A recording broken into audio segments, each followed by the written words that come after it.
Hello दोस्तों, उम्मीद करता हूँ आप सब लोग बहुत बढ़िया होंगे, बहुत मज़े में होंगे। तो जी, हमारे बहुत सारे स्टूडेंट्स हैं जिनका जनवरी 2025 में अटेम्प्ट है और मैं उम्मीद करता हूँ आप में से जिन भी लोगों का जनवरी 2025 में अटेम्प्ट है, आप लोगों की तैयारी एग्ज़ाम्स के लिए बहुत बढ़िया से चल रही है। तो जी, आज हम जो वीडियो लेके आए हैं, इस वीडियो का ऑब्जेक्टिव है आपकी जनवरी 2025 की अमेंडमेंट्स को डिस्कस करना, ये जानना कि हमारा जो लास्ट अटेम्प्ट हुआ था सितंबर 2024 में, उसके मुकाबले जनवरी 2025 में क्या बदला है, क्या नहीं बदला है। तो आइए जी डिस्कस करते हैं। सबसे पहले बात करते हैं इनकम टैक्स की। तो इनकम टैक्स के अंदर जो आपका रिलेवेंट प्रीवियस ईयर है जनवरी 2025 के लिए, वो आपका रिलेवेंट प्रीवियस ईयर है प्रीवियस ईयर 23-24 असेसमेंट ईयर 24-25। यही प्रीवियस ईयर और असेसमेंट ईयर मई 2024 में भी एग्जामिन किया गया है। यही प्रीवियस ईयर जो है वो आपके सितंबर 2024 में भी एग्जामिन किया गया है और यही प्रीवियस ईयर आपके जनवरी 2025 के अटेम्प्ट में भी एग्जामिन किया जाएगा। जो बजट 2024 मेरे पास आया था इंटरिम बजट और फाइनल बजट, वो लागू होगा मई 2025 अटेम्प्ट से। तो अगर आपने मई 2024 के लिए प्रीवियस ईयर 23-24 और असेसमेंट ईयर 24-25 की जो भी अमेंडमेंट्स है वो कवर की हुई हैं, तो आपको इनकम टैक्स में कुछ और अलग से कवर करने की ज़रूरत नहीं है जनवरी 2025 अटेम्प्ट के लिए।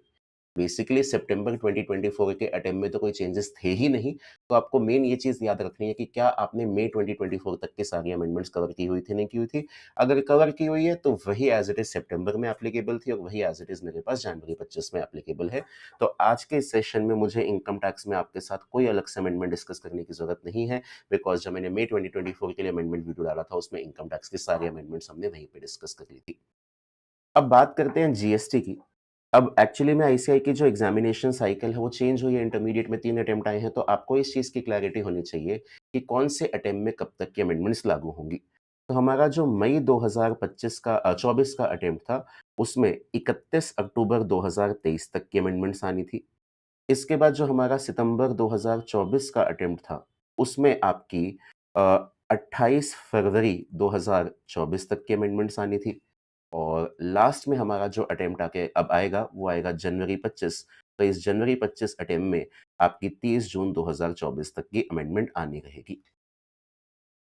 31 अक्टूबर 2023 तक की जो भी अमेंडमेंट्स थी, वो हमने मई 2024 के लिए जो अमेंडमेंट वीडियो ऑनलाइन अपलोड किया था, उसी में डिस्कस कर लिया था।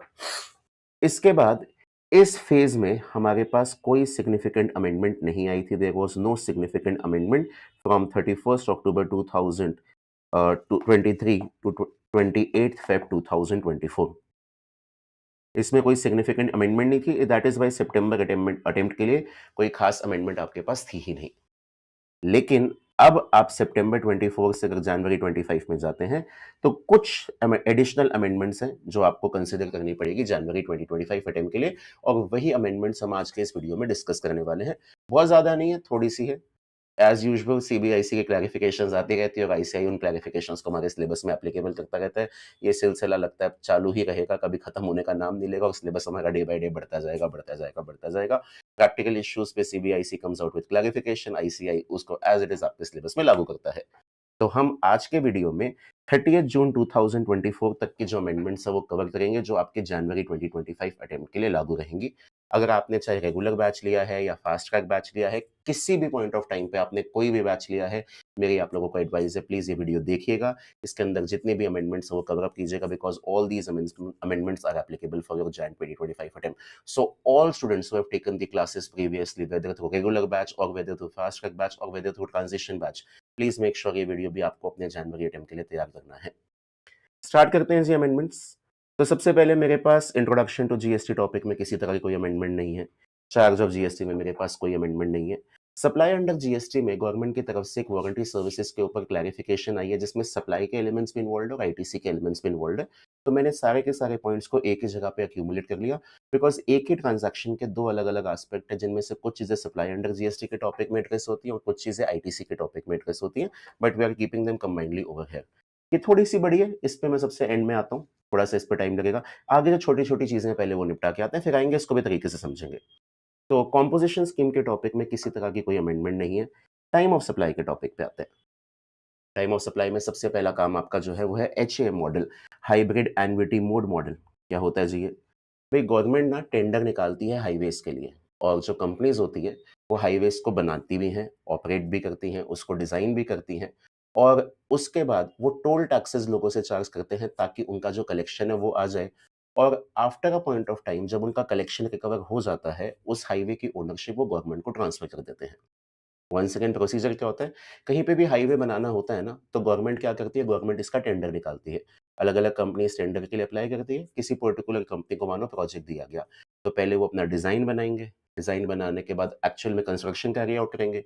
फिर उसके बाद जब वो एक्सप्रेसवे या हाईवे ऑपरेशनल हो जाएगा, तो लोगों से टोल टैक्सेस कलेक्ट किया करेंगे और सबसे लास्ट में ओवर अ टाइम पीरियड जब उनका कलेक्शन कंप्लीट हो जाएगा, जो जितना पैसा उन्हें पब्लिक से लेना था, एक्चुअली में होता क्या है, इन केसेस में सरकार क्या कहती है कुछ पैसा तो हम आपको दे देंगे और कुछ पैसा आप पब्लिक से ले लीजिएगा यहाँ पे टोल लगा के 10 साल, 15 साल, 20 साल जो भी एग्रीड टाइम पीरियड है। और जब उससे आने वाले कलेक्शन से आपका सारा खर्चा निकल जाए, जो भी एग्रीड टाइम पीरियड है वो बीत जाए, तो इस हाईवे की ओनरशिप आप गवर्नमेंट को ट्रांसफर कर दीजिएगा। अब ये टॉपिक टाइम ऑफ सप्लाई में क्यों डिस्कस किया जा रहा है? होता है क्या है जी, इस पूरे कॉन्ट्रैक्ट के अंदर जिस पार्टी को ये कॉन्ट्रैक्ट मिलता है, उसे यहाँ पे कंसेशनर बोलते हैं। उसका काम सिर्फ हाईवे को बनाने का नहीं होता है, हाईवे को बनाने के साथ उसका रिपेयर और मेंटेनेंस भी उसी के अंडर होता है। और उनको अपनी पेमेंट सरकार से सारी एक साथ नहीं मिलती है, मल्टीपल इंस्टॉलमेंट्स में मिलती है। तो सरकार से जब payment over a time period installments में मिलती है, तो वहाँ पे क्या टाइम ऑफ सप्लाई होगा, क्या टाइम ऑफ सप्लाई नहीं होगा, इस कॉन्टेक्स्ट में सीबीआईसी की तरफ से एक क्लैरिफिकेशन यहाँ पे आई हुई है। देखते हैं जी। Clarification on time of supply in respect of supply of services of construction of road and maintenance thereof, national highway projects in hybrid annuity model.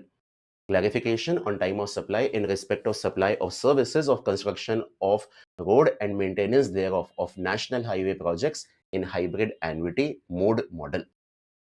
चलिए जी देखते हैं आगे। तो यहाँ पे क्या लिखा है? Under the hybrid annuity model HAM, the highway development projects are under design, build, operate and transfer model DBOT. Design, build, operate and transfer, wherein the concessionaire is required to undertake new construction of highways as well as the operation and maintenance of highways. काम आपका रहेगा highway को बनाना और साथ के साथ future में उसके ऑपरेशन और मेंटेनेंस को भी देखना। The concessionaire is bound contractually to complete not only the construction of the highway but also to operate and maintain the same. The payment terms for the construction contract as well as the operation and maintenance portion of the contract are provided in the agreement between National Highways Authority of India and the concessionaire. The payment terms are so staggered that the concessionaire is held accountable for the repair and maintenance of the highway as well. Staggered का मतलब सारा का सारा पैसा एक साथ नहीं जाएगा, पैसा स्प्रेड आउट कर दिया जाएगा over a period of time. तो यहाँ पे जो कंसेशनर है, उसकी रिस्पॉन्सिबिलिटी है कि उसे हाईवे बनाना भी है, बाद में इसको ऑपरेट और मेंटेन भी करना है and over the period of time उसे अपनी पेमेंट मिलती रहेगी। भाई सारा पैसा सरकार इस कंस्ट्रक्शन कॉन्ट्रैक्टर को एक साथ दे देगी और फ्यूचर में इसका काम बढ़िया नहीं निकला, तो सरकार कहेगी भाई आपकी अकाउंटेबिलिटी तो थी नहीं और आप पैसा पहले लेके चले गए सारा, तो ऐसा तो हम होने नहीं देंगे। आपकी अकाउंटेबिलिटी बनी रहे और पैसों के लिए आप काम करते रहें, तो सारा पैसा आपको एक साथ नहीं, पैसा over the period of time आपको मिलता रहेगा।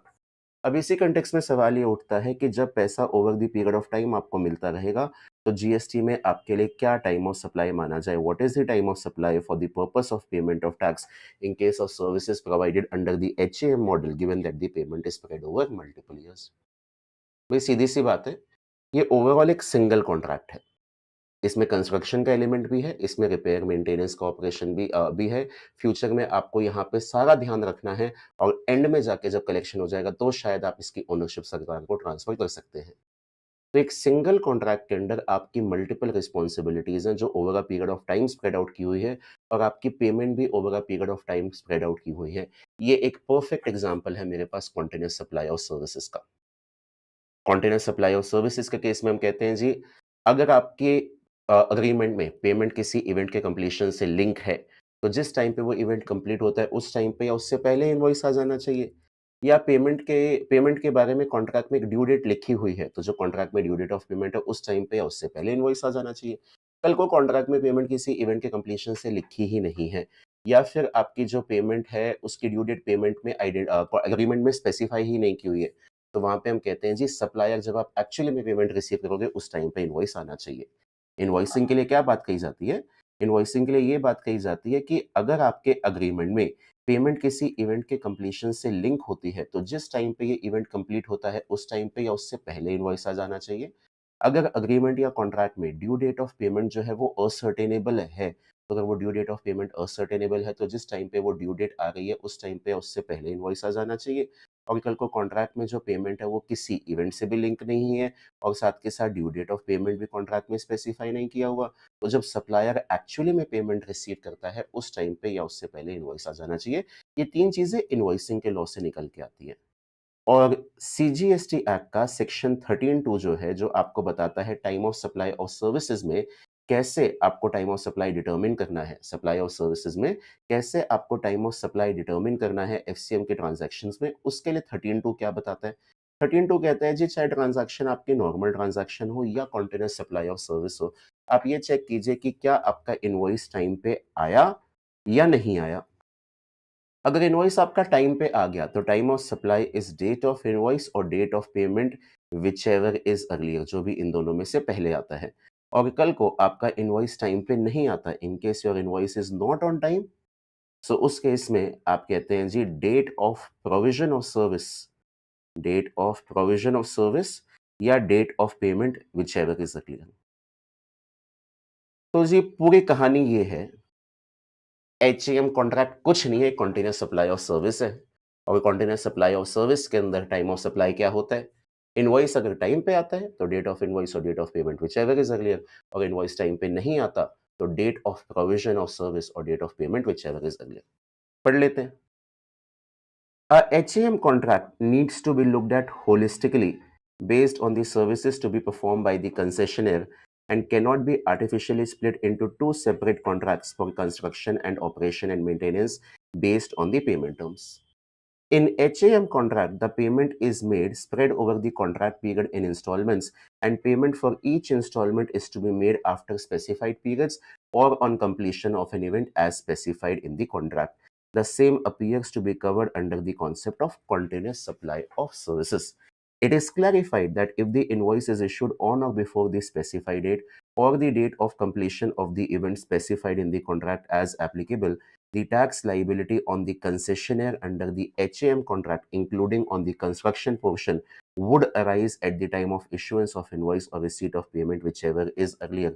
अगर आपका इनवॉइस जो है वो टाइम पे आ रहा है, if your invoice is issued on time, तो टाइम ऑफ सप्लाई आपके लिए होगा time of issuance of invoice और receipt of payment whichever is earlier. अगली चीज, however, if invoices are not issued on or before the specified date or the date of completion of the event specified in the contract, tax liability would arise on the date of provision of said service or the date of receipt of payment, whichever is earlier. यहाँ पे क्या clarification I?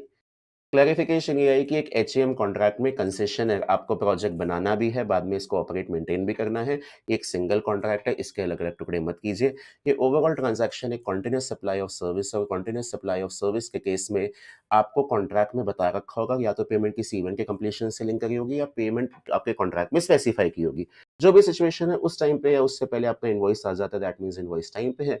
Invoice time पे है तो time of supply is date of invoice और date of payment whichever is earlier, और invoice time पे नहीं है तो date of provision of service और date of payment whichever is earlier. एक और चीज़, भई कई बार ऐसा होता है कि पेमेंट्स के अंदर इंटरेस्ट का कंपोनेंट भी हो सकता है।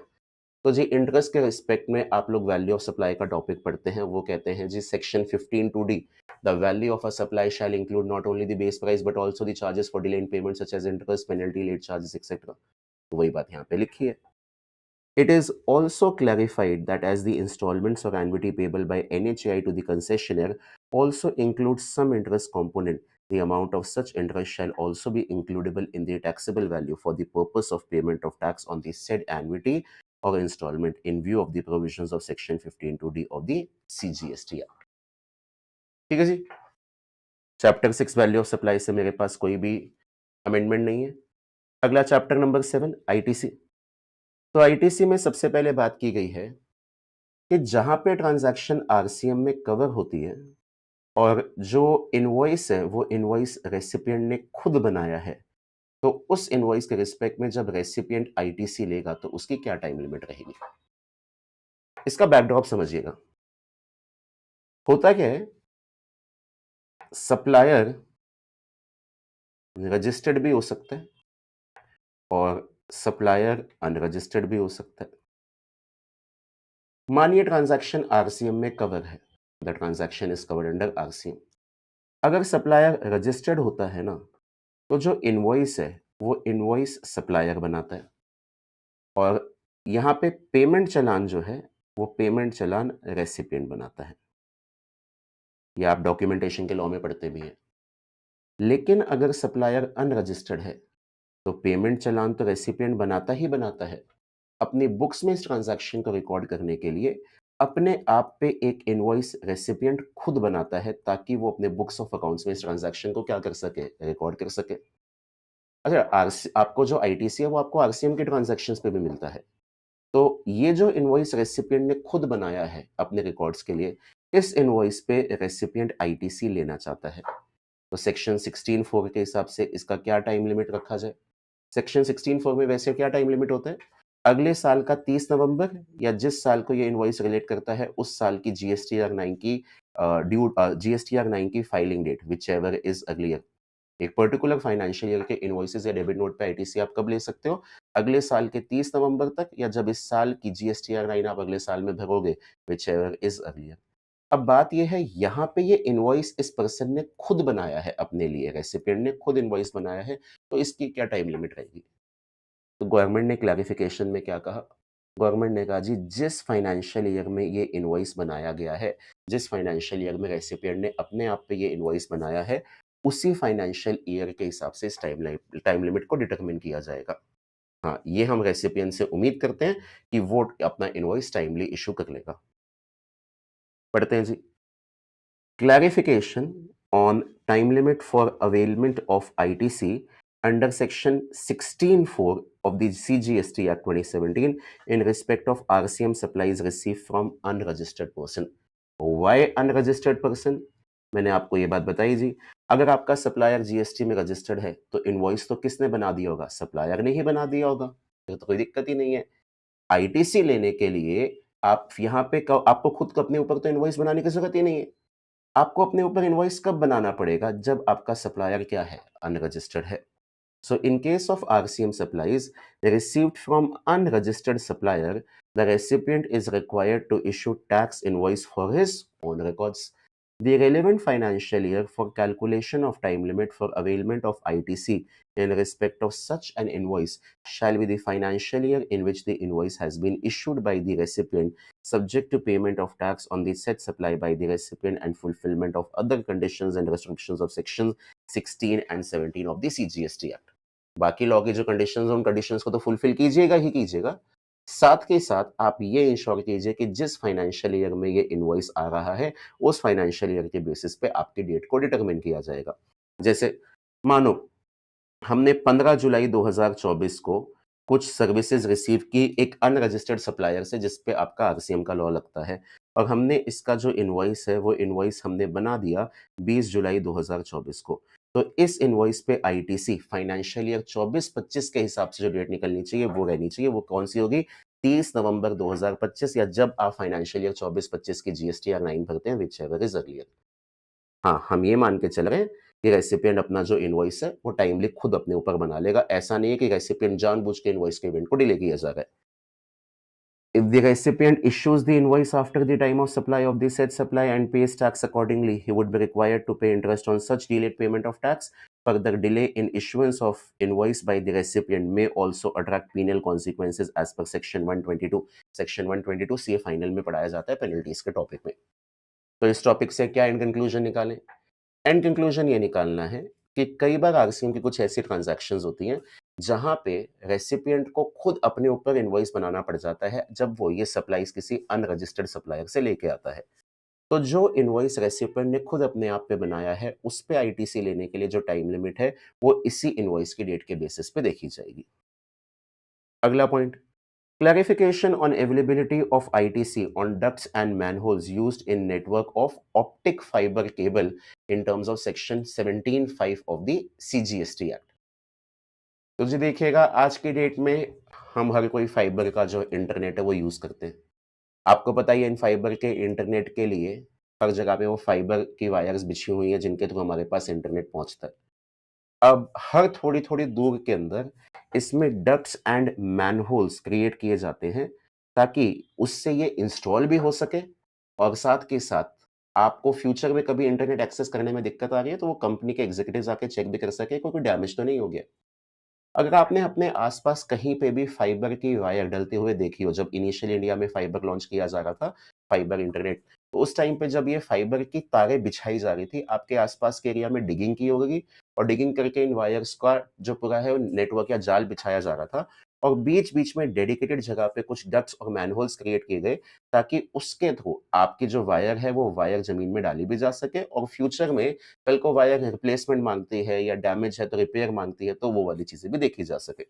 मैं कुछ इमेजेस दिखाता हूँ जैसे जो गूगल से मेरे पास आई हैं, कि जब मैं टाइप करता हूँ डक्ट्स एंड मैनहोल्स तो ये जो हमारी फाइबर वायर होती है, इन फाइबर वायर्स का ऐसे कम्युनिकेशन के लिए बीच-बीच में ऐसे चैनल बने होते हैं जहाँ पे ये डक्ट्स हैं, मैनहोल्स हैं, जिसके थ्रू आपके ये जो वायर है वो ज़मीन में जाती भी हैं, इनके थ्रू आपके पास इंटरनेट भी आता है और कल को ये डैमेज हो जाए या रिप्लेसमेंट माँगे, तो इनका रिपेयर रिप्लेसमेंट भी इसके थ्रू कैरी आउट कर दिया जाता है।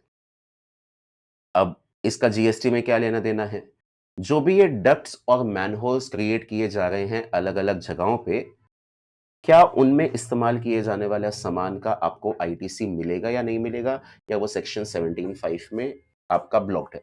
सर सेक्शन 17(5) कैसे आ गया? बेटा एक्चुअली में है क्या? ज़मीन के ऊपर है, पार्ट तो इमूवेबल प्रॉपर्टी का है। तो क्या ये इमूवेबल प्रॉपर्टी का पॉइंट इसमें लागू करके कहीं आईटीसी ब्लॉक तो नहीं हो जाएगा? ऐसी कुछ बात आई। तो क्लैरिफ़िकेशन माँगी गई, वो क्लैरिफ़िकेशन आपके सामने है। और मेरे को लगता है आप भी इतने समझदार हैं, जीएसटी पढ़ने के बाद आपको समझ आ जाएगा कि ये डक्ट्स और मैनहोल्स जो हैं वो एक तरह से प्लांट एंड मशीनरी हैं।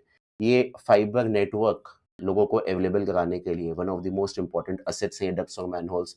तो इन डक्ट्स और मैनहोल्स पे तो किसी भी तरह से आईटीसी रिस्ट्रिक्ट होना ही नहीं चाहिए। बाकी पढ़ लेते हैं क्या क्लैरिफ़िकेशन है। Ducts and manholes are basic components for the optical fiber wire network used in providing telecommunication services. The OFC network is generally laid with the use of OFC किसको बोला गया है? Optical fiber cable network को. So the OFC network is generally laid with the use of PVC ducts or sheets in which OFCs are housed and service/connectivity manholes which serve as nodes of the network and are necessary for not only laying of optical fiber cable but also their upkeep and maintenance. In view of the explanation in Section 17 of the CGST Act 2017, it appears that ducts and manholes are covered under the definition of plant and machinery as they are used as a part of the OFC network for making outward supply of transmission of telecommunication signals from one point to another. Fibre network के through internet available कराया जा रहा है और इसके लिए मेरे ducts और मैनहोल्स बहुत इंपॉर्टेंट मोड्स हैं, तो उन्हें प्लांट एंड मशीन के मीनिंग में कवर किया जा सकता है। एक और बात कही गई कि ducts and manholes used in network of OFCs have not been specifically excluded from the definition of plant and machinery as they are neither in nature of land, building or civil structure nor they are in the nature of telecommunication towers or pipeline laid outside the factory premises. जब हम section 17(5) पढ़ते हैं, हम कहते हैं कुछ चीज़ों को प्लांट एंड मशीनरी के मीनिंग से बाहर किया हुआ है। जिन चीज़ों को प्लांट एंड मशीनरी के मीनिंग से बाहर किया हुआ है, वो मेरे लिए क्या मानी जाती है? इमूवेबल प्रॉपर्टी जैसे land, building, civil structure, telecommunication towers and pipeline laid outside factory premises. तो डक्ट्स और मैनहोल्स इस एक्सक्लूजन में कवर नहीं होते हैं। दैट इज़ व्हाई वो प्लांट एंड मशीनरी के मीनिंग में कवर रहेंगे और जब वो प्लांट एंड मशीनरी के मीनिंग में कवर रहेंगे, तो उनका जो आईटीसी है वो रिस्ट्रिक्ट नहीं होगा। आप डक्ट्स और मैनहोल्स पे ईज़िली आईटीसी अवेल कर सकते हैं। हम सेक्शन 17(5) में 2 कहानी चलाते हैं। एक चलाते हैं इमूवेबल प्रॉपर्टी की, एक चलाते हैं प्लांट एंड मशीनरी की। Land, building, civil structure, telecommunication tower and pipeline laid outside the factory premises मेरे लिए इमूवेबल प्रॉपर्टी का पार्ट होता है, उसपे हम आईटीसी अलाउ नहीं करते हैं। लेकिन प्लांट एंड मशीनरी के कंस्ट्रक्शन के दौरान जो भी सामान यूज़ किया जाता है, उसपे आईटीसी अलाउ करते हैं। तो यहाँ पे क्लैरिफिकेशन में ये कहा गया कि डक्ट्स और मैनहोल्स प्लांट एंड मशीनरी के नेचर में हैं। इनको स्पेसिफिकली प्लांट एंड मशीनरी के मीनिंग से बाहर नहीं किया गया है। इस पे आप आराम से आईटीसी ले लीजिए, किसी तरह की कोई समस्या नहीं है। आगे बढ़ते हैं। चैप्टर 8 एग्जम्पशंस अंडर जीएसटी से मेरे पास कोई अमेंडमेंट नहीं है, थैंकफुली। चैप्टर 9 प्लेस और सप्लाई। अभी प्लेस और सप्लाई का लॉ क्या है? हम लोगों ने प्लेस और सप्लाई में एक सेक्शन पढ़ा हुआ है 10(1) सीए। 10(1) सीए कब लगता है? जब प्लेस ऑफ सप्लाई किस चीज़ की होती है? जब सप्लाई किसकी है? गुड्स की। और गुड्स की सप्लाई है और उस गुड्स की सप्लाई जो है वो अनरजिस्टर्ड पर्सन्स के लिए है। तो उसके लिए हमारे पास एक नया सेक्शन आया था प्लेस ऑफ सप्लाई डिटरमिन करने के लिए इन केसेस में सेक्शन 10(1) सी है। एक आपके पास है 10(1) a supply involving movement of goods. एक हमारे पास आता है 10(1) C supply not involving movement of goods. एक आता है 10(1) बी।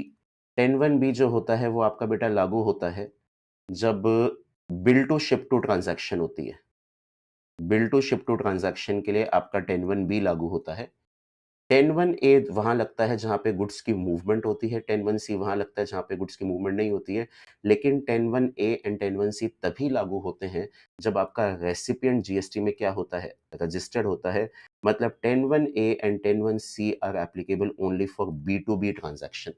फॉर B2C ट्रांजैक्शन जहाँ पे गुड्स अनरजिस्टर्ड पर्सन को सप्लाई किए जाते हैं, वहाँ पे सेक्शन 10(1) सीए लागू होता है। और 10(1) सीए क्या कहता है? 10(1) सीए कहता है जी, जो आपने इनवॉइस में रेसिपिएंट का एड्रेस लिखा है, जिस स्टेट में वो एड्रेस लाई करता है, वो मेरे लिए प्लेस ऑफ सप्लाई है। ये जब मई 2024 की अमेंडमेंट डाली थी, उसमें ये बात स्पेसिफिकली बताई थी आपको। कि एक नया सेक्शन आया हुआ है 10(1) सीए। ये सेक्शन आया था मेरे हिसाब से 1 अक्टूबर 2023 जितना मेरे को याद आ रहा है। इसमें ये लिखा गया था कि B2C सप्लाईज ऑफ गुड्स उनका प्लेस ऑफ सप्लाई 10(1) सीए के हिसाब से निकालिए एंड 10(1) ए एंड 10(1) सी के लॉ को B2B ट्रांजैक्शंस पे लागू कीजिए।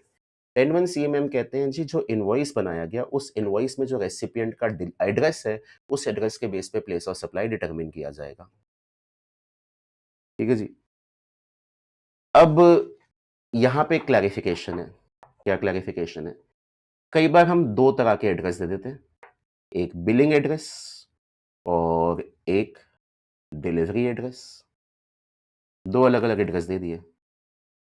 मानो एक पर्सन को अपनी गर्लफ्रेंड को उसके बर्थडे वाले दिन कुछ सामान भिजवाना है, but at the same point of time he doesn't want कि उसकी गर्लफ्रेंड को पता चले कि कितने का सामान है। तो उसने उस सामान के बिलिंग एड्रेस में अपना नाम लिखवा दिया और डिलीवरी एड्रेस में गर्लफ्रेंड का एड्रेस दे दिया। तो अभी सिचुएशन में आप प्लेस ऑफ सप्लाई कैसे निकालेंगे? क्योंकि सेक्शन 10(1) सी ये तो क्या कहता है? प्लेस ऑफ सप्लाई जो रेसिपिएंट का एड्रेस बिल में आ रहा है वो जगह है। लेकिन अगर रेसिपिएंट का जो एड्रेस है वो दो तरह का आ रहा है, बिलिंग एड्रेस और डिलीवरी एड्रेस, तो आप किस एड्रेस को कंसीडर कीजिए? इस कंटेक्स्ट में क्लैरिफिकेशन आइए, देख लेते हैं। Clarification regarding place of supply of goods particularly being supplied through e-commerce platform to unregistered person where billing address is different from the address of delivery of goods. Issue: Mr. A, an unregistered person located in state X, places an order on an e-commerce platform for supply of a mobile phone which is to be delivered at an address located in state Y. जैसे Amazon में होता है ना, delivery address हम multiple delivery address लिख सकते हैं, या बहुत सारे और ई कॉमर्स प्लेटफॉर्म है जहाँ पे बिलिंग एड्रेस आप कुछ और दे सकते हैं, शिपिंग या डिलीवरी एड्रेस कुछ और दे सकते हैं। तो ऐसे ही मिस्टर ए एक अनरजिस्टर्ड पर्सन है, स्टेट एक्स में वो लोकेटेड है, लेकिन उनको सामान भिजवाना है एक ऐसे एड्रेस में जो स्टेट वाई है। Mr. A, while placing the order on the e-commerce platform, provides the billing address located in state X. In such a scenario, what would be the place of supply of the said supply of mobile phone, whether the state pertaining to the billing address that is state X or the state pertaining to the delivery address that is state Y? तो आपके bill pay दो address हैं, एक billing address, एक delivery address. कौन से address को place of supply के लिए डिटरमिन करने के लिए लिया जाएगा, वो क्लैरिफिकेशन ने क्या बताया, देखते हैं जी। The place of supply of goods in accordance with the provisions of section 10(1) CA of the CGST Act shall be the address of delivery of goods recorded on the invoice. Further, in cases involving supply of goods to an unregistered person, ये clarification है, where the billing address and delivery address are different, the supplier may record the delivery address as the address of the recipient on the invoice for the purpose of determination of place of supply of the said supply of goods. इसमें यह कहा गया कि आपका जो delivery address है, आप उस डिलीवरी एड्रेस को प्लेस ऑफ सप्लाई के लिए कंसिडर कर सकते हैं। अगर इनवॉइस पे एक सिंगल एड्रेस है, क्योंकि बिलिंग एड्रेस और डिलीवरी एड्रेस सेम है, तो ऑब्वियस सी बात है वही है। लेकिन अगर आपका डिलीवरी एड्रेस और बिलिंग एड्रेस अलग है, तो डिलीवरी एड्रेस को आप प्लेस ऑफ सप्लाई के लिए कंसिडर कर सकते हैं। अब जैसे यहाँ पे जो एग्जाम्पल लिखा था, उस एग्जाम्पल में बिलिंग एड्रेस तो स्टेट एक्स का था, लेकिन जो डिलीवरी एड्रेस था, वो डिलीवरी एड्रेस आपका स्टेट वाई का था। तो हम कहेंगे जो आपकी स्टेट वाई है, वहाँ पे आपका प्लेस ऑफ सप्लाई लाई करेगा, that is the place where the goods have been delivered. तो ट्रांज़ैक्शन को एक बार वापस समझिएगा। B2C सप्लाइज़ है गुड्स की, रेसिपिएंट अनरजिस्टर्ड है। प्लेस ऑफ सप्लाई 10(1) CA के मुकाबले डिटरमिन होगा। 10(1) CA जो है वो ये कहता है कि जहाँ पे आपका जो आपका एड्रेस रेसिपिएंट का इनवॉइस पे आ रहा है वो मेरे लिए प्लेस ऑफ सप्लाई है। कल को बिलिंग एड्रेस और डिलीवरी एड्रेस एक ही स्टेट के हैं तो कोई दिक्कत ही नहीं है। लेकिन कल को बिलिंग एड्रेस और डिलीवरी एड्रेस 2 अलग-अलग स्टेट के हैं, तो डिलीवरी एड्रेस को इस्तेमाल करते हुए उस स्टेट को आप प्लेस ऑफ सप्लाई डिक्लेयर कर सकते हैं। ठीक है जी? इसके बाद चैप्टर नंबर 10 रजिस्ट्रेशन। रजिस्ट्रेशन में जो हमारा रजिस्ट्रेशन का प्रोसेस होता है ना, वहाँ पे एक आया था रिस्क बेस्ड बायोमेट्रिक आधार ऑथेंटिकेशन। ये क्या था? जब भी पर्सन रजिस्ट्रेशन के लिए अप्लाई करता है ना, तो उसका आधार ऑथेंटिकेट होता है और वहाँ पे जो हाई रिस्क क्लाइंट्स थे, गवर्नमेंट के खुद के डेटा के बेसिस पे जिन क्लाइंट्स को वो हाई रिस्क कह रहे थे, उनका बायोमेट्रिक बेस्ड आधार ऑथेंटिकेशन करवाया जा रहा था, रजिस्ट्रेशन के टाइम पे। तो इनिशियली ये जो लॉ था इसे गुजरात में एप्लीकेबल किया गया था। रिसेंट में जो आपकी टाइम लिमिट है, जो आपके एग्जाम्स के लिए अमेंडमेंट्स की लिमिट है 30 जून 2024 तक की, उसमें इस वाले कॉन्सेप्ट को पुडुचेरी और आंध्र प्रदेश में भी पायलट बेसिस पे आगे किया गया और आज के डेट में प्रैक्टिकली ये ऑल ओवर इंडिया स्टार्ट हो चुका है। लेकिन क्योंकि आपके जनवरी 25 के टाइम में जून 24 तक की अमेंडमेंट्स आनी है, तो इसीलिए यहाँ पे आपको याद रखना है कि पहले ये सिर्फ गुजरात में लागू था और अब ये गुजरात के साथ-साथ पुडुचेरी और आंध्र प्रदेश में भी लागू हो गया है। Risk-based biometric Aadhaar authentication of registration applicants. Pilot project in Gujarat extended to Puducherry and Andhra Pradesh. In order to improve the registration process, biometric-based Aadhaar authentication of the high-risk applicants who opt for Aadhaar authentication was introduced on a pilot basis in the state of Gujarat. The above biometric-based Aadhaar authentication of the high-risk applicant who opt for authentication of Aadhaar number has been extended to the states of Puducherry and Andhra Pradesh. तो जो लोग biometric based आधार authentication के लिए opt करते थे, जो high risk applicants थे, उनके केसेस के अंदर पायलट बेसिस पे एक प्रोजेक्ट, एक सैंपल बेसिस पे प्रोजेक्ट जो है गुजरात में लॉन्च किया गया था। उस प्रोजेक्ट को और डिटेल से स्टडी करने के लिए उसे आंध्र प्रदेश और पुडुचेरी में भी लॉन्च किया गया। आज की डेट के अंदर तो ये पैन इंडिया एप्लीकेबल हो चुका है, बट आपके एग्जाम के लिए जून 2024 के हिसाब से गुजरात, पुडुचेरी और आंध्र प्रदेश स्टेट्स हैं। अगले जो मेरे चैप्टर्स हैं documentation, accounts and records, payment of tax, TDS and TCS under GST and returns, इनमें किसी तरह की कोई भी अमेंडमेंट नहीं है। जो मई 24 के लिए सिलेबस था वही आपका लागू है। एक क्लैरिफिकेशन सप्लाई वाले टॉपिक की कहती है, उस पे भी आएंगे, बट उससे पहले एक काम करते हैं, हमारे बाकी टॉपिक्स में जो भी अमेंडमेंट है जो हमने कर ली है, एक बार जल्दी से इनको रिकॉल कर लेते हैं। सबसे पहले मेरे पास HAM model, hybrid NVT mode model की अमेंडमेंट, एक टेंडर निकाला गया और एनएचएआई ने किसी कंसेशनर या कॉन्ट्रैक्टर को कहा जी आप हाईवे बनाइए और बाद में इसको ऑपरेट और मेंटेन भी कीजिए। एक सिंगल कॉन्ट्रैक्ट है, पेमेंट मल्टीपल टाइम मिलेगी। ये ओवरऑल कॉन्ट्रैक्ट एक कंटीन्यूअस सप्लाई और सर्विस के नेचर में है। अगर इनवॉइस कॉन्ट्रैक्ट में जो इवेंट दे रखा है या ड्यू डेट दे रखा है उस टाइम से पहले आपका रेज हो जाता है तो इनवॉइस टाइम पे है। Time of supply is date of invoice और date of payment whichever is earlier. Contract में जो टाइम दिया कल को उस टाइम के हिसाब से आपका इनवॉइस रेज नहीं हो रहा है तो फिर आपका टाइम ऑफ सप्लाई जो है that will be date of provision of service और date of payment whichever is earlier. जो भी एन्युटी पेमेंट्स कंसेशनर ने ली है कि उसके अंदर कोई इंटरेस्ट कंपोनेंट भी है तो वो इंटरेस्ट कंपोनेंट भी टैक्स हो जाएगा as per section 15(2)(d) of CGST act. अगला पॉइंट आईटीसी के अंदर, कल को मानो आपने किसी अनरजिस्टर्ड सप्लायर से कोई भी गुड्स और सर्विसेज प्रोक्योर किए जिसके रिस्पेक्ट में रेसिपिएंट को अपने आप पे खुद इनवॉइस रेज करना पड़ गया, तो उस इनवॉइस के रिस्पेक्ट में टाइम लिमिट क्या रहेगी आईटीसी अवेल करने की? तो जिस फाइनेंशियल ईयर में रेसिपिएंट ने वो इनवॉइस रेज किया है उस फाइनेंशियल ईयर की ही बिलिंग के उसी फाइनेंशियल ईयर के डेटा में उसे कंसिडर किया जाएगा और इस जिस फाइनेंशियल ईयर में ये इनवॉइस रेसिपिएंट ने रेज किया है उसके अगले 30 नवंबर तक या जब जीएसटीआर 9 जानी है व्हिचएवर इज अर्लियर उसके बेसिस पे आपकी टाइम लिमिट रहेगी आईटीसी लेने के लिए। अगली चीज, फाइबर नेटवर्क में अलग-अलग जगहों पे हर थोड़ी-थोड़ी दूर में जो डक्ट्स और मैनहोल्स इंस्टॉल किए जाते हैं, इनको इंस्टॉल करने के लिए जो भी सामान लग रहा है उसका आईटीसी टेलीकम्युनिकेशन कंपनी को मिल जाएगा। फिर B2C सप्लाईज गुड्स की जिसका time of supply section 10(1) CA के हिसाब से आता है, वहाँ पे मेरे लिए प्लेस ऑफ सप्लाई जो होती है वो जगह वो स्टेट होती है जिसका एड्रेस जो है वो इनवॉइस में मेंशन्ड होता है। कल को बिलिंग एड्रेस और डिलीवरी एड्रेस एक ही स्टेट का कोई दिक्कत नहीं है। कल को बिलिंग एड्रेस और डिलीवरी एड्रेस 2 अलग-अलग स्टेट में लाई करता है, तो जिस स्टेट में आपका डिलीवरी एड्रेस लाई करता है, वो जगह मेरे लिए क्या मानी जाएगी? प्लेस ऑफ सप्लाई मानी जाएगी। रजिस्ट्रेशन का जो पायलट प्रोजेक्ट गुजरात में लॉन्च हुआ था, बायोमेट्रिक बेस्ड आधार ऑथेंटिकेशन हाई रिस्क एप्लीकेंट का, वो गुजरात के साथ पुडुचेरी और आंध्र प्रदेश में भी लॉन्च हो गया है। आगे बढ़ेंगे। इसके बाद मेरे पास टॉपिक नंबर 3 के अंडर एक अमेंडमेंट है वारंटी सर्विसेज के रिस्पेक्ट में, और यहाँ पे जो आईटीसी वाले पॉइंट्स हैं वो भी मैंने पैरेलली कवर किए हुए हैं। तो आइए इसको समझते हैं। आते हैं जी, देखते हैं इसको। Warranty replacement of parts and repair services during warranty period, clarification on applicability of GST and availability of ITC. पहला पॉइंट क्या कहता है? पहला पॉइंट ये कह रहा है जी, आपने कोई भी सामान खरीदा, ये सामान वारंटी में है। मानो टीवी खरीदा, टीवी वारंटी में है, लेकिन टीवी की पिक्चर ट्यूब दिक्कत दे रही है या उसका एलईडी पैनल जो है वो दिक्कत दे रहा है। आपका सामान जो है वो वारंटी में है। आप गए ओरिजिनल इक्विपमेंट मैन्युफैक्चरर पे, मानो आपने टीवी सैमसंग का लिया था, आप सैमसंग के सर्विस सेंटर पे गए। वहाँ पे आपको इसकी रिपेयर सर्विसेज दी जा रही हैं और बिना आपसे कोई पैसा लिए रिपेयर एक्टिविटी कैरी आउट कर दी गई है या पार्ट्स को बदल दिया गया है, तो उसकी क्या टैक्सेबिलिटी होगी?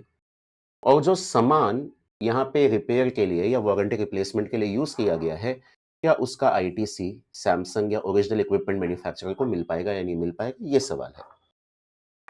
Original equipment manufacturer offers warranty for the goods supplied by him to the customer and provides replacement of parts and oblique repair services to the customer during the warranty period without separately charging any consideration at the time of replacement or repair services.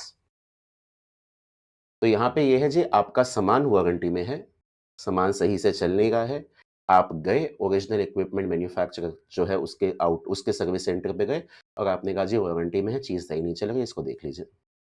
अब अगर आपसे बिना कोई पैसा लिए जो parts हैं उनको बदल दिया जाता है, तो जब आपसे कोई पैसा लिया ही नहीं गया है, कोई कंसिडरेशन है ही नहीं, तो जीएसटी के इम्प्लीकेशंस बनेंगे ही नहीं। लेकिन कल को आपको ये बोल दिया जाता है, सर ये पर्टिकुलर पार्ट ना हमारे वारंटी में कवर नहीं है, या मानो आपके घर पे लिफ्ट लगी हुई है और लिफ्ट के एक पर्टिकुलर पार्ट पार्ट को उन्होंने कहा जी ये हमारी ना वारंटी में कवर नहीं है, इसका आपको सेपरेटली पे करना पड़ेगा। तो जैसे ये बात बोली जाएगी ना कि ये वारंटी में कवर नहीं है, इसका आपको सेपरेटली पे करना पड़ेगा, जो भी पैसा आपसे सेपरेटली चार्ज किया जाएगा तो उस पैसे पे जीएसटी लगेगा ही लगेगा। तो जीएसटी एप्लीकेबल है या नहीं है? No GST is chargeable in case of replacement of parts and oblique or repair services provided to the customer during the warranty period without separately charging any consideration at the time of such replacement or repair services. However, if any additional consideration is charged by the manufacturer from the customer, either for replacement of any part or any service, then GST will be payable on such supply with respect to such additional consideration. And conclusion, इस repair या replacement की activity के लिए अगर आपसे कुछ पैसा charge नहीं किया गया तो ये सप्लाई नहीं है, कोई टैक्स नहीं लगेगा। लेकिन अगर इस पे कुछ पैसा चार्ज किया गया है तो जो पैसा एडिशनली आपसे चार्ज किया गया है उस पे जीएसटी लगेगा। अब सवाल ये उठता है कि जो पार्ट मैन्युफैक्चरर ने इस्तेमाल किया आपको वारंटी के दौरान रिप्लेसमेंट सर्विस प्रोवाइड करने के लिए बिना किसी पैसे के, क्या उस पे उसको आईटीसी मिलेगा या नहीं मिलेगा? लेट अस सपोज एक कंपनी है और वो कंपनी है सैमसंग। इन्होंने 2 पिक्चर ट्यूब्स खरीदी या 2 एलईडी पैनल खरीदे। इनको था एलईडी पैनल एक जो है वो एक टीवी में यूज़ कर लेंगे और दूसरा एलईडी पैनल जो है वो दूसरे टीवी का यूज़ कर लेंगे। इन्होंने एक टीवी के लिए यूज़ किया, इसे बेच दिया। थोड़े दिन में ही इसमें दिक्कत आ गई। तो पहला वाला भी इसी टीवी में इस्तेमाल हुआ। दूसरा वाला जो हम सोच रहे थे कि दूसरे टीवी के लिए यूज़ करेंगे, वो इसकी वारंटी में इंक्लूड कर लिया गया। मतलब इसकी वारंटी रिप्लेसमेंट के लिए यूज़ कर लिया गया। तो टीवी तो बिका एक है, लेकिन आपकी 2 यूनिट्स जो हैं वो इस्तेमाल हो गई हैं, एक बेचने के बनाने के लिए और दूसरा इसकी वारंटी रिप्लेसमेंट के लिए। तो जो दूसरी यूनिट है, वो वारंटी के लिए जो इस्तेमाल की गई है, इसके रिस्पेक्ट में आपको आउटवर्ड लेग पे कोई पैसा तो मिला नहीं और आपने इस पे आउटवर्ड लेग पे गवर्नमेंट को कोई टैक्स दिया नहीं। तो क्या इस दूसरी चीज़ पे आपको आईटीसी मिलना चाहिए या नहीं मिलना चाहिए? ये सवाल उठता है। तो जी, शायद ऊपर-ऊपर से देखने से लगे कि वारंटी के रिस्पेक्ट में मैंने कोई अलग से पैसा नहीं लिया, वारंटी तो मेरे को मुफ्त में देनी पड़ गई। लेकिन एक समझदार व्यक्ति जानता है कि जब भी किसी प्रोडक्ट का परचेज़ प्राइस फिक्स किया जाता है, उसके अंदर वारंटी के रिस्पेक्ट में पैसा पहले से ही जोड़ लिया जाता है। आज आप कोई भी इलेक्ट्रॉनिक इक्विपमेंट खरीद के लेके आते हो, उसमें 6 महीने या 1 साल तक की वारंटी इंक्लूड होती है। तो जब कंपनी ने उसका प्राइस फिक्स किया होगा ना, तो उसके अंदर उन्होंने वारंटी वाली चीज़ को ऑलरेडी फैक्टर कर लिया होगा। तो ये वारंटी जो है ना, it is a part of the supply of goods और ये कंपोजिट सप्लाई माना जाता है। कंपोजिट सप्लाई में प्रिंसिपल सप्लाई क्या होता है? Main supply of goods. तो जब इस प्रोडक्ट की प्राइसिंग के अंदर वारंटी का एलिमेंट ऑलरेडी इनकॉर्पोरेटेड और इसकी प्राइसिंग में ये फैक्टर भी होगा, तो जो सामान आज वारंटी के लिए यूज़ हो रहा है, उस पे भी आईटीसी मिलना चाहिए because this item is ultimately being used in the course of furtherance of business. चलिए जी, अवेलेबिलिटी ऑफ आईटीसी देख लें। The value of original supply of goods provided along with warranty by the manufacturer to the customer includes the likely cost of replacement of goods or its parts as the case may be and oblique or repair services to be incurred during the warranty period. Therefore, these supplies cannot be considered as exempt supply and accordingly, the manufacturer is not required to reverse the ITC in respect of the said replacement of goods or its parts as the case may be or on the repair services provided. तो जी कहानी क्या है? Final कहानी ये है, एक manufacturer है, एक कस्टमर है और कस्टमर को पार्ट्स रिप्लेस करके दिए जा रहे हैं अंडर वारंटी। तो हम कहते हैं जी जो पार्ट्स वारंटी में रिप्लेस किए गए, क्या उन पार्ट्स की सप्लाई पे कोई जीएसटी लगेगा, नहीं लगेगा? हम कहेंगे कस्टमर से आपने अलग से कोई कंसिडरेशन नहीं ली है, तो जीएसटी नहीं लगेगा और कल को कस्टमर से कुछ अलग से कंसिडरेशन ले ली है, तो जो एडिशनल कंसिडरेशन आपने ली है, उस पे जीएसटी लग जाएगा। अगली चीज़, कस्टमर मैन्युफैक्चरर ने जो भी पार्ट्स खरीदे थे और आज उनको रिप्लेसमेंट के लिए यूज़ किया जाता है, क्या उन पे आईटीसी मिलेगा, नहीं मिलेगा? अपफ्रंट देखने को लग सकता है कि शायद कस्टमर से आपने कोई पैसा अलग से लिया ही नहीं इन पार्ट्स को रिप्लेस करने के लिए। लेकिन जो आपकी मेन प्रोडक्ट की प्राइसिंग है, उसके अंदर वारंटी की बात आपने पहले से ही जोड़ रखी होगी और उसके प्राइसिंग को भी फैक्टर किया होगा। तो इन पार्ट्स पे भी आपको आईटीसी मिल जाएगा, कुछ भी आपको रिवर्स करने की ज़रूरत नहीं है। ठीक है जी? Done with the first part. अगला पॉइंट, कई बार रिप्लेसमेंट कराने के लिए या वारंटी के रिस्पेक्ट में रिपेयर कराने के लिए डायरेक्टली आप मैन्युफैक्चरर के यहाँ पे नहीं जाते। मैन्युफैक्चरर अपने बंदे कई बार छोड़ देता है, बंदे अपॉइंट कर देता है डिस्ट्रीब्यूटर्स की तरह। जैसे ये केस होता है, बजाज अप्लायंसेज़ आते हैं, बजाज के जूसर, मिक्सर ग्राइंडर आते हैं या आपने मॉर्फी रिचर्ड्स नाम की एक कंपनी सुनी होगी। तो वहाँ पे वो क्या करते हैं, हर थोड़ी-थोड़ी दूर में ना डिस्ट्रीब्यूटर्स अपॉइंट कर देते हैं। तो आपको ना डायरेक्टली कंपनी के पास जाने की ज़रूरत नहीं है पार्ट्स को रिप्लेस कराने के लिए। आप अपने नियर बाय किसी भी डिस्ट्रीब्यूटर या सर्विस सेंटर पे जा सकते हैं, वहाँ पे जाके उसे रिप्लेस करा सकते हैं। वो सर्विस सेंटर कंपनी खुद नहीं चलाती है, उन्होंने कुछ डेज़िग्नेटेड लोग हैं जिनको अपॉइंट किया हुआ होता है। फिलिप्स नाम की आपने कंपनी सुनी होगी जो प्रेस भी बनाती है। तो उनकी जो आयरन या प्रेस आती है उसके लिए भी वो इस तरह का मॉडल रखते हैं कि वो कहते हैं जी हमने डेडिकेटेडली कुछ ऑथराइज़्ड सर्विस सेंटर खोल दिए, हम नहीं चला रहे, कोई और चला रहा है, आप उन पे जाके पार्ट्स को रिप्लेस करा सकते हैं। तो कल को आप डायरेक्टली मैन्युफैक्चरर के यहाँ पे ना जाओ और आप आस-पास में किसी डिस्ट्रीब्यूटर पे जाके वारंटी के दौरान अपने पार्ट्स को रिप्लेस करके आते हो।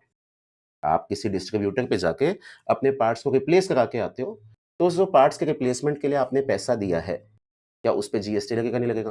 पहली बात, अगर मैंने कोई पैसा दिया ही नहीं, मेरा तो प्रोडक्ट वारंटी में, तो मैं काहे को पैसा दूँ? मुफ्त के अंदर मेरे पार्ट्स डिस्ट्रीब्यूटर रिप्लेस कर देता है। तो जब ट्रांज़ैक्शन में कोई कंसिडरेशन है ही नहीं, तो फिर यहाँ पे जीएसटी लगने का कोई सवाल बनता ही नहीं है। लेकिन अगर आपसे कुछ एडिशनल पैसा रिकवर किया जाता है, तो उस एडिशनल कंसिडरेशन पे आपको जीएसटी देना पड़ेगा। Distributor of a company provides replacement of parts and oblique or repair services to the customer as part of warranty on behalf of the manufacturer. If no separate consideration is charged by such distributor from the customer, no GST would be payable by the distributor. However, if any additional consideration is charged by the distributor from the customer, either for replacement of any part or for any service, then GST will be payable on such supply with respect to such additional consideration. ठीक है जी। तो kind of जो ऊपर बात लिखी थी, वही बात यहाँ पे है। तो वारंटी के रिस्पेक्ट में आप सर्विसेज लेने के लिए डायरेक्टली मैन्युफैक्चरर के यहाँ पे जाओ या उसके किसी अपॉइंटेड डिस्ट्रीब्यूटर के पास जाओ। अगर वो रिप्लेसमेंट आपको फ्री में कर दिया जाए तो कोई जीएसटी नहीं लगेगा और कल को उस रिप्लेसमेंट के बदले आपसे कुछ पैसा लिया जाए, जो पैसा आपसे लिया गया है उस पे जीएसटी लागू होगा। मूविंग अहेड, अब डिस्ट्रीब्यूटर अगर कंपनी के लिए ये काम करता है, मैन्युफैक्चरर जो है वो जो डिस्ट्रीब्यूटर है वो मैन्युफैक्चरर के बिहाफ पे ये वारंटी की सर्विसेज आपको अवेलेबल करवाता है ना, तो ऑब्वियस सी बात है डिस्ट्रीब्यूटर इसका पैसा मैन्युफैक्चरर से लेगा ना। तो डिस्ट्रीब्यूटर ने जहां पे मैन्युफैक्चरर के बिहाफ पे कस्टमर को पार्ट्स का रिप्लेसमेंट प्रोवाइड किया या repair services under warranty available करवाई, अगर इस काम को करने के लिए डिस्ट्रीब्यूटर अगर मैन्युफैक्चरर से पैसा ले तो उसकी क्या टैक्सेबिलिटी होगी, वो आपको आगे लिखी हुई मिलेगी। Distributor provide repair services to the customer without any consideration as part of warranty on behalf of the manufacturer, but he charges the manufacturer for such repair services either by way of issue of tax invoice or a debit note. Distributor ने repair की services customer को तो available करा दी बिना पैसे के लिए, लेकिन इस काम को करने के पैसे तो वो लेगा, किससे लेगा? मैन्युफैक्चरर से लेगा। तो यहाँ पे माना जाएगा डिस्ट्रीब्यूटर ने कोई सर्विस प्रोवाइड की है, किसको? मैन्युफैक्चरर को। क्या सर्विस प्रोवाइड की है? मैन्युफैक्चरर के बिहाफ पे कस्टमर्स को रिपेयर की सर्विसेज दी है। तो डिस्ट्रीब्यूटर ने जो भी पैसा मैन्युफैक्चरर से लिया होगा इस ट्रांजैक्शन को कैरी आउट करने के लिए, वो सप्लाई मानी जाएगी, उस पे जीएसटी लगेगा। So applicability of GST, in such cases, there is a supply of service by the distributor to the manufacturer, and hence GST would be payable on such provision of service by the distributor to the manufacturer. Distributor ने ये काम manufacturer के behalf पे कर दिया और इसके बदले मैन्युफैक्चरर से पैसा लिया, तो जो पैसा मैन्युफैक्चरर से लिया जाएगा वो माना जाएगा एक सप्लाई है, किसके यहाँ से? डिस्ट्रीब्यूटर टू मैन्युफैक्चरर, और इस पे जीएसटी चार्ज करने की रिस्पॉन्सिबिलिटी किसकी? डिस्ट्रीब्यूटर की। अब डिस्ट्रीब्यूटर ने जो जीएसटी चार्ज किया है, क्या उस जीएसटी का आईटीसी मैन्युफैक्चरर को मिलना चाहिए, नहीं मिलना चाहिए? जी, बिल्कुल मिलना चाहिए। नॉर्मल बिज़नेस की ट्रांज़ैक्शन है। मेरे कस्टमर्स जिनको मैंने सामान बेचा, उनको मैं खुद डायरेक्टली रिपेयर या रिप्लेसमेंट की सर्विसेज़ नहीं दे रहा, उसके लिए एक डिस्ट्रीब्यूटर अपॉइंट किया हुआ है, वो करेगा। तो कस्टमर की डीलिंग डिस्ट्रीब्यूटर से है और मेरी डीलिंग मैन्युफैक्चरर की जो डीलिंग है वो डिस्ट्रीब्यूटर से है। डिस्ट्रीब्यूटर टू कस्टमर वाली ट्रांज़ैक्शन के बारे में तो डिस्कशन हो गया। अब बात ये करते हैं कि मैन्युफैक्चरर जो है वो डिस्ट्रीब्यूटर को अपॉइंट करता है और इसके लिए डिस्ट्रीब्यूटर जो है वो आगे कस्टमर को रिपेयर की सर्विसेज देता है। जो भी डिस्ट्रीब्यूटर ने काम किया वो ऑन बिहाफ ऑफ मैन्युफैक्चरर किया, इसका पैसा तो डिस्ट्रीब्यूटर मैन्युफैक्चरर से लेगा ही लेगा, ले भी लिया, उस पे जीएसटी भी लग गया। तो डिस्ट्रीब्यूटर ने जो जीएसटी चार्ज किया है मैन्युफैक्चरर से, क्या उसका आईटीसी मैन्युफैक्चरर को मिलना चाहिए, नहीं मिलना चाहिए? आंसर इज यस, मिलना चाहिए, एज लॉन्ग एज अलग से कोई रिस्ट्रिक्शन या आपके ऊपर कोई नेगेटिव चीज ना हो। In such cases, GST payable on provision of service by the distributor to the manufacturer would be available as ITC to the manufacturer subject to the fulfillment of other conditions prescribed under the law. ठीक है जी। अगला point, extended warranty. जैसे हम गाड़ी खरीदते हैं तो गाड़ी के अंदर हमारे पार्ट्स की एक्सटेंडेड वारंटी होती है, लेट अस सपोज 1 साल। लेकिन वो कहते हैं जी सर अगर आप कुछ एक्स्ट्रा पैसा दे देंगे तो आपको एक्सटेंडेड वारंटी मिल जाएगी 5 साल तक की या 4 साल तक की। ऐसे ही कई बार लैपटॉप पे भी होता है, लैपटॉप आप परचेज करते हैं, स्टैंडर्ड वारंटी आपकी 1 साल है। अगर आप एडिशनल उनका पैसा पे कर दें, कोई कॉम्प्रिहेंसिव उनका पैकेज ले लें, तो शायद आपकी वारंटी 4 साल हो जाती है। तो आपने एक्सटेंडेड वारंटी करवाई और इसके लिए आपने पैसा पे किया। अब एक्सटेंडेड वारंटी की क्या टैक्सेबिलिटी होगी? इस कॉन्टेक्स्ट में सर्कुलर में ये बात बोली गई कि अगर आपने एक्सटेंडेड वारंटी उसी टाइम पे परचेज की है जिस टाइम पे ओरिजिनली सामान खरीदा जा रहा था, तो एक्सटेंडेड वारंटी के लिए दिया गया पैसा आपके ओवरऑल सप्लाई की वैल्यू का पार्ट है। ये ट्रांजैक्शन एक कंपोजिट सप्लाई है जिसमें प्रिंसिपल सप्लाई आपकी सप्लाई ऑफ गुड्स है and GST would be payable accordingly. लेकिन एक चीज है, कल को आपने लैपटॉप माइक्रोसॉफ्ट से लिया और कोई थर्ड पार्टी वेंडर है जो आपको एक्सटेंडेड वारंटी देने के लिए तैयार है इस पर्टिकुलर प्रोडक्ट पे, तो जी जिससे सामान लिया एक्सटेंडेड वारंटी उसने नहीं दी, किसी थर्ड पार्टी ने दी। तो यहाँ पे सामान का परचेज और वारंटी एक सेम ट्रांजैक्शन नहीं है, ये दो अलग-अलग ट्रांजैक्शन है। अगर मैं आज सामान खरीदने गया और जिससे मैं सामान खरीद रहा हूँ वही मेरे को इसकी एक्सटेंडेड वारंटी दे रहा है, तो फिर ये ट्रांजैक्शन जो है वो एक सिंगल ट्रांजैक्शन मानी जाएगी, जहाँ पे आपसे टोटल पैसा चार्ज किया जा रहा है जिसके अंदर गुड्स भी हैं और एक्सटेंडेड वारंटी भी है। लेकिन अगर किसी तीसरे व्यक्ति से मैं एक्सटेंडेड वारंटी लेता हूँ, तो गुड्स खरीदना और वारंटी लेना ये दो अलग-अलग ट्रांजैक्शन है। However, if the supply of extended warranty is made by a person different from the supplier of the goods, then supply of extended warranty will be treated as a separate supply from the original supply of goods and will be taxable as supply of services. अगली चीज, हम गाड़ी खरीद के लेके आ गए, हमने कहा नीचे एक्सटेंडेड वारंटी। फिर पता चला हमारा एक रिश्तेदार है, वो गाड़ी लेके आया था, उनके इंजन के किसी पार्ट में बहुत मेजर दिक्कत हो गई और क्योंकि उन्होंने एक्सटेंडेड वारंटी नहीं ली थी, स्टैंडर्ड वारंटी खत्म हो गई, तो आज उनको 1.5 लाख रुपए पे करना पड़ गया उस गाड़ी को ठीक कराने के लिए। अपने को डर लग गया, हमने रातों-रात फ़ोन मिलाया, "भाई तू कुछ एक्सटेंडेड वारंटी के बारे में बात कर रहा था, अभी मिल जाएगी?" उसने कहा, "हाँ सर, मिल जाएगी, कोई नहीं, आपने गाड़ी अभी थोड़े दिन पहले ली है, चलो आपको ऑफर करवा देंगे, एक्सटेंडेड वारंटी आप ले लो।" तो गाड़ी की सप्लाई तो ऑलरेडी हो चुकी है, आज एक्सटेंडेड वारंटी उसके बाद मिल रही है। तो there is a gap between the supply of goods and extended warranty. तो अब ये दोनों ट्रांजैक्शन अलग अलग हो चुकी है बिकॉज इनमें टाइमिंग का गैप है। तो पहले गुड्स की सप्लाई हुई थी और आज एक्सटेंडेड वारंटी सर्विसेज प्रोवाइड की जा रही है। So extended warranty is purchased at any time after the original supply. Extended warranty shall be treated as a supply of service distinct from the original supply of goods, and the supplier of the said extended warranty shall be liable to discharge GST liability applicable on such supply of services. इस clarification में एक point रहता है, थोड़ा सा बड़ा है, उस पे आएंगे। उससे पहले एक काम करते हैं, जितनी इस क्लैरिफिकेशन को अभी तक हमने कवर किया है एक बार इसको रिकॉल करते हैं। नंबर 1, हम कोई भी सामान खरीद के लेके आए और जो सामान हम खरीद के लेके आए वो अंडर वारंटी है। आज ये हमें दिक्कत दे रहा है, तो हम डायरेक्टली जो मैन्युफैक्चरर था जिसने ये सामान बनाया था, हम डायरेक्टली उसके यहाँ पे चले गए और हमने कहा जी वारंटी में इसे ठीक कर दो। तो अगर मेरे को ओरिजिनल इक्विपमेंट मैन्युफैक्चरर की तरफ से ही वारंटी मिल रही है और वहीं पे जाना मेरे को पड़ रहा है अपने रिप्लेसमेंट्स के लिए, तो अगर ओरिजिनल इक्विपमेंट मैन्युफैक्चरर मेरे से इस रिप्लेसमेंट के लिए या सर्विस के लिए अलग से कोई पैसा नहीं लेता है तो कोई जीएसटी नहीं लगेगा, अलग से पैसा लेता है तो जीएसटी लगेगा।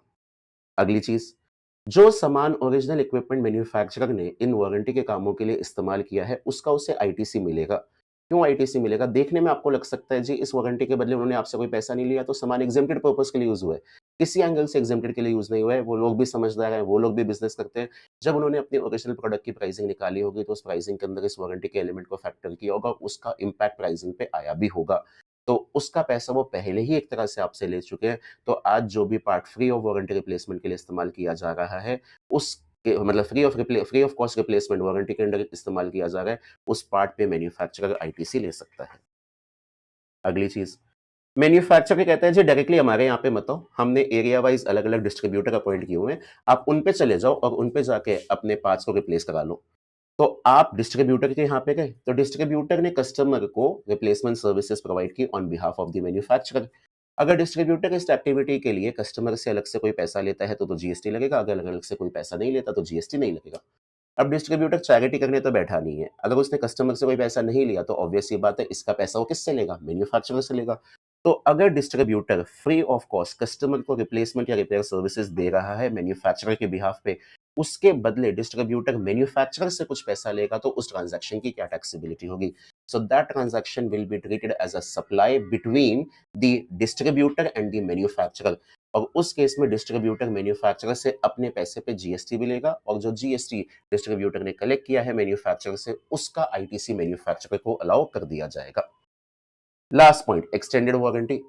सामान जब खरीदने गए थे उसी के साथ एक्सटेंडेड वारंटी गुड्स के सप्लायर से ही ले ली, तो ओवरऑल ट्रांजैक्शन एक कॉम्पोजिट सप्लाई है जिसके अंदर आपने पैसा गुड्स की पहले भी पैसा पे किया, एक्सटेंडेड वारंटी का भी पे किया है, तो जो गुड्स के ऊपर रेट है वही आपके ओवरऑल बंडल पे रेट लग सकती है।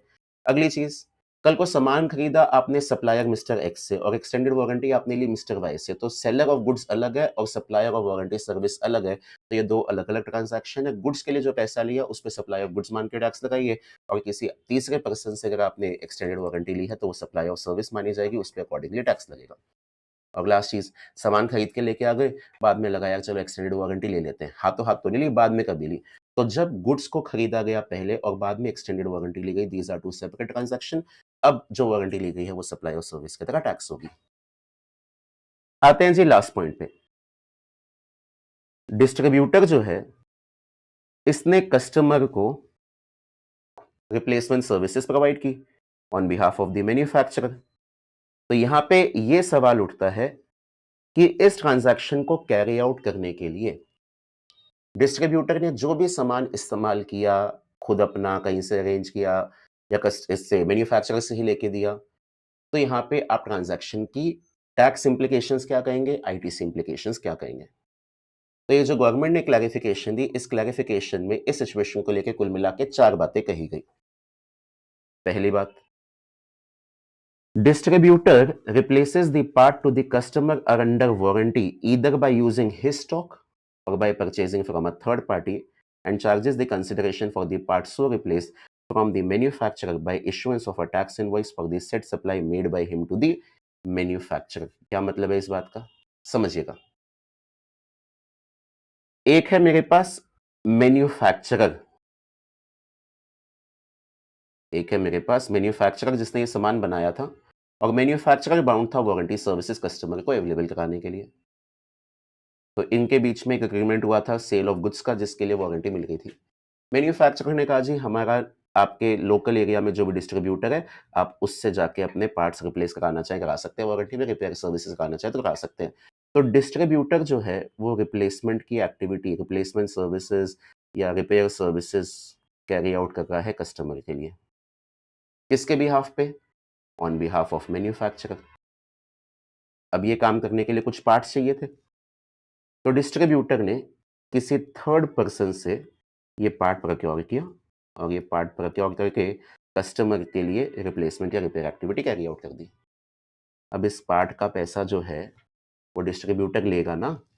अगर ये पार्ट डिस्ट्रीब्यूटर का खुद का था या डिस्ट्रीब्यूटर ने पार्ट किसी थर्ड पर्सन से लिया, तो डिस्ट्रीब्यूटर इसका पैसा लेगा ना किसी से। तो डिस्ट्रीब्यूटर ने इसका पैसा मैन्युफैक्चरर से लिया। तो मैन्युफैक्चरर ने डिस्ट्रीब्यूटर को पैसा दिया। क्यों पैसा दिया? क्योंकि डिस्ट्रीब्यूटर ने अपना पार्ट या किसी थर्ड पर्सन से पार्ट लेके रिप्लेसमेंट या रिपेयर एक्टिविटीज कैरी आउट की है। जो मनी यहाँ पे फ्लो किया है मैन्युफैक्चरर से डिस्ट्रीब्यूटर पे, उसकी क्या टैक्सेबिलिटी होगी? हम कहेंगे जी डिस्ट्रीब्यूटर इज प्रोवाइडिंग रिप्लेसमेंट या repair services to the customer on behalf of the manufacturer और इसके बदले उसने अपना खुद का सामान लिया या बाहर से कहीं सामान अरेंज करके लिया है, तो डिस्ट्रीब्यूटर इस पैसे को कलेक्ट करने का पूरा राइट रखता है मैन्युफैक्चरर से और ये जो पैसा उसने कलेक्ट किया है ये जीएसटी में सप्लाई माना जाएगा, इस पे टैक्स लगेगा और जो टैक्स इस पे लगेगा उसका मैन्युफैक्चरर को आईटीसी भी मिल जाएगा। GST would be payable by the distributor on the said supply made by him to the manufacturer and the manufacturer would be entitled to avail the input tax credit of the same subject to the fulfillment of other conditions prescribed under the law. In such cases, no reversal of ITC by the distributor is required in respect of the same. ठीक है जी। अगली चीज, distributor raises a requisition to the manufacturer for the parts to be replaced by him under warranty and the manufacturer then provides the said part to the distributor for the purpose of such replacement to the customer as part of warranty। ये क्या कहानी है?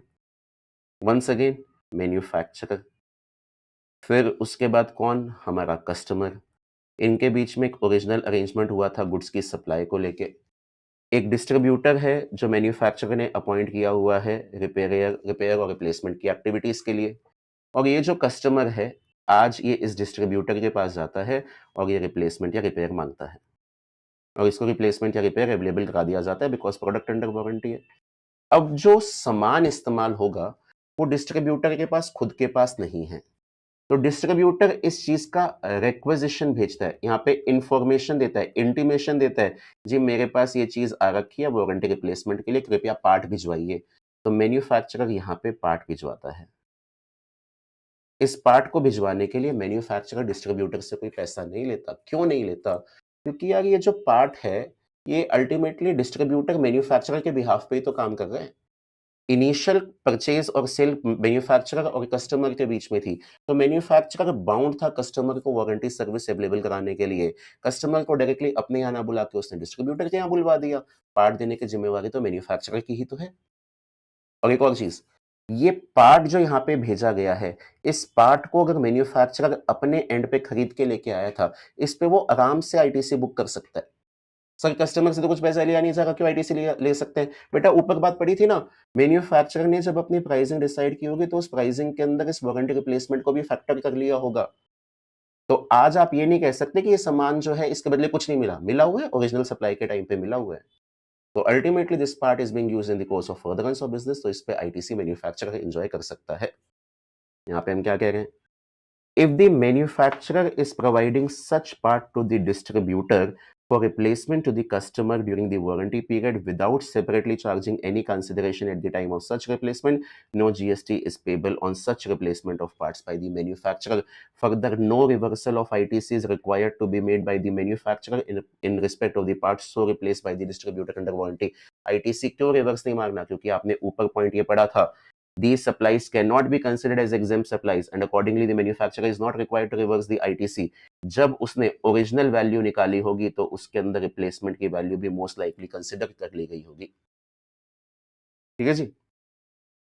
तीसरा part, distributor replaces the part two the customer under warranty out of the supply already received by him from the manufacturer and the manufacturer issues a credit note in respect of the part so replaced subject to provisions of section 34 of the CGST Act। अब ये क्या कहानी है? एक manufacturer है, ठीक है जी, और एक कस्टमर है और एक डिस्ट्रीब्यूटर है।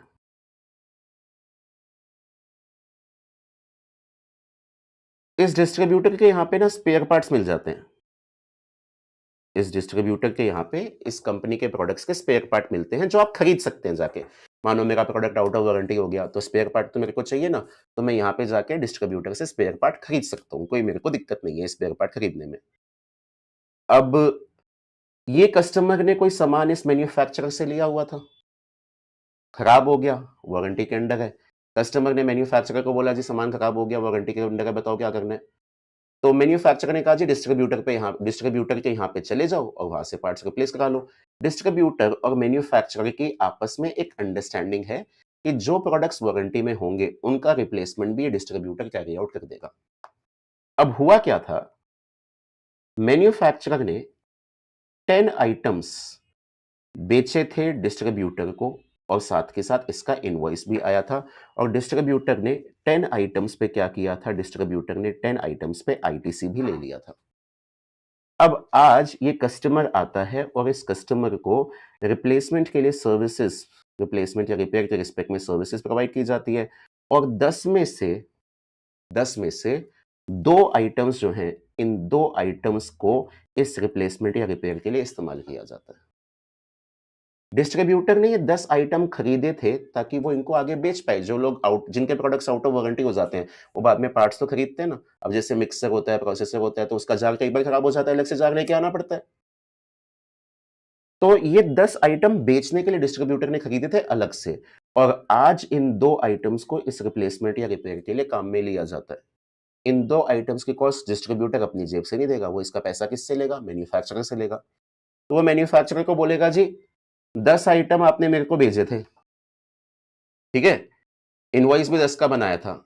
10 में से 2 आपके काम के लिए ले रहा हूं, तो मेरे को 2 आइटम्स का पैसा वापस करो।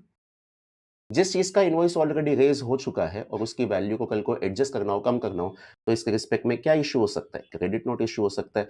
तो आज जो मैन्युफैक्चरर है वो 2 आइटम्स का क्रेडिट नोट इश्यू कर रहा है। इस क्रेडिट नोट इश्यू करने की वजह से मैन्युफैक्चरर की लायबिलिटी क्या होगी? कम होगी। लेकिन मैन्युफैक्चरर की लायबिलिटी तभी कम हो पाएगी जब डिस्ट्रीब्यूटर इन 10 में से 2 आइटम का आईटीसी हटाने के लिए तैयार है। 2 आइटम पे जो जीएसटी बनता है उसकी वजह से मैन्युफैक्चरर अपनी लायबिलिटी कम कराना चाह रहा है। मैन्युफैक्चरर आपने 10 यूनिट पे टैक्स पे किया हुआ था, आज आप कह रहे हो 8 पे टैक्स पे होना चाहिए था, 2 का कम करवाओ। तो रेसिपिएंट डिस्ट्रीब्यूटर आपने भी जो 10 आइटम पे आईटीसी ले रखा था उसमें से 2 आइटम का आईटीसी आपने रिवर्स मारो। The tax liability may be adjusted by the manufacturer subject to the condition that the said distributor has reversed the ITC availed against the parts so replaced। ठीक है जी। तो बात ऐसी है, डिस्ट्रीब्यूटर ने अपना खुद का स्टॉक खरीदा हुआ था मैन्युफैक्चरर से आउट ऑफ वारंटी चीजों के लिए रिप्लेसमेंट पार्ट्स बेचने के लिए आज इनमें से 2 आइटम जो हैं वो वारंटी रिप्लेसमेंट रिपेयर के लिए इस्तेमाल करे जाते हैं। तो ये 2 आइटम डिस्ट्रीब्यूटर ने अपने कामों के लिए नहीं लिए, मैन्युफैक्चरर के कामों के लिए काम में लिए हैं। तो इन 2 आइटम्स का पैसा तो मैन्युफैक्चरर को वापस करना पड़ेगा। तो इन 2 आइटम्स का क्रेडिट नोट आया। अब मैन्युफैक्चरर इन 2 आइटम्स के क्रेडिट नोट पे आईटी जीएसटी जो है वो कम करना चाहता है, तो डिस्ट्रीब्यूटर आपको भी यहाँ पे एडजस्टमेंट करनी पड़ेगी।